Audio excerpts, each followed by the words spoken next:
Pinakamabigat squash. Pinakamabigat eggplant. Pinakamabigat roller tomato. Pinakamabigat native mango. Pinakamabigat banana. Pinakamahaba string beans. Pinakamabigat ginger. Pinakamahaba ampalaya third place. Pinakamabigat light tilapia first place, and pinakamahaba upo first place. And this barangay also garnered champions for the most variety agri display for the Ani Village, receiving 15,000 pesos cash prize, and champion also for the most top grossing booth Ani Village, and we also received 15,000 cash prize.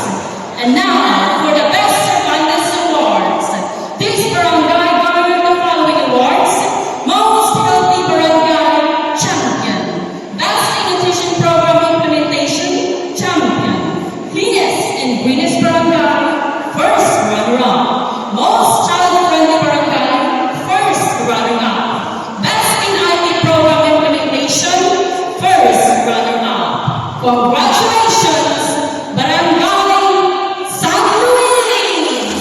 Barangay San Luis is headed by Punong Barangay Edward Gasrao.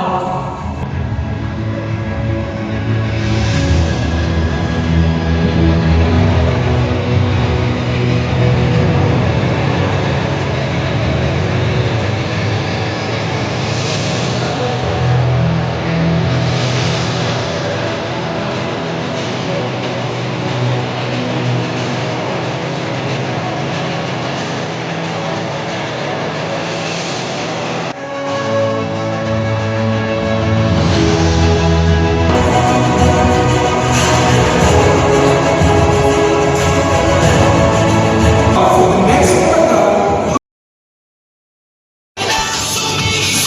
Congratulations, Barangay San Luis.